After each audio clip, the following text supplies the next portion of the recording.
Ens vam ajuntar al grup i vam decidir fer un conte que tractés sobre la ignorància i el saber.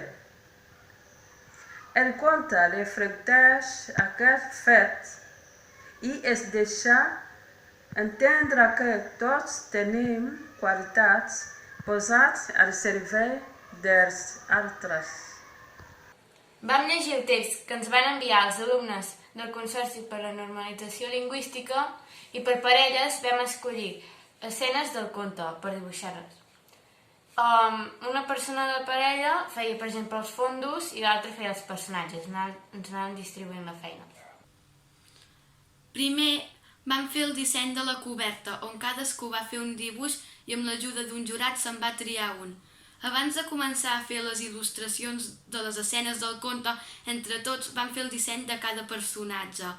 Després, cadascú va fer un dibuix d'una escena tenint com a referència el personatge triat.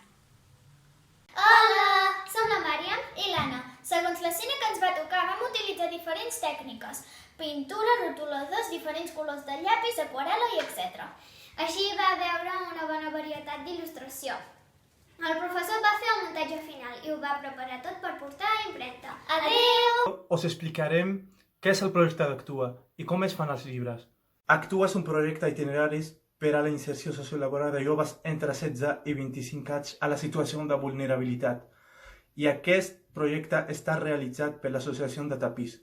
Com es fan els llibres? Abans que el llibre esté preparat, passem per uns passos. El primer pas és esquitxar els papers. Després lo tritureu amb aigua i la cola blanca. Després de tritureu-lo, agafem la pasta per fer els fulls utilitzant la mosquitera. Després posem els fulls que hem fet a la premsa per treure l'aigua. Després deixem els fulls fins que esté secs. I després que el paper esté secs, lo agafem i lo posem entre els cartons per pressionar-ho. I després passem a l'impressió. Després de l'impressió, dobleguem els fulls per passar al procés de costura. I l'últim pas és deixar els llibres a baix de coses que pesen una mica de temps. Bona tarda. Soc en Gil Castells i jo, juntament amb en Miquel Salamanca, vam ser els participants d'Escènic Vic dins del projecte de la Farinera. Juntament amb en Jordi, vam quedar alguna tarda per assajar les escenes i aprendre'ns el text, ja que era molt important per poder aparèixer en el llibre. I un cop ja vam fer aquesta pràctica, ja vam haver assajat lo suficient i sobretot en sabíem el text, vam anar al Pantà de Sau. I la veritat que va ser una experiència realment molt maca a nivell de treball, perquè va ser molt fluida, tots ens vam entendre molt bé, hi va haver una comunicació molt bona i la veritat és una cosa supermaca. Bé, doncs, jo sóc Esther Riera, sóc alumna de Escènic Vic i fa molts anys que em dedico al teatre amateur. Quan em va sortir l'oportunitat de ser la narradora i la veu en off del conte, em va encantar la idea i no vaig dubtar ni un moment en dir que sí.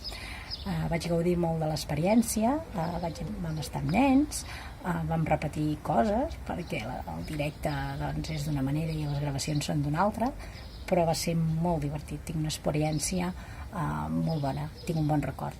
Per tant, desitjo que us entusiasmi tant aquest conte, tant visualment com amb la lectura, com nosaltres vam gaudir fent-lo.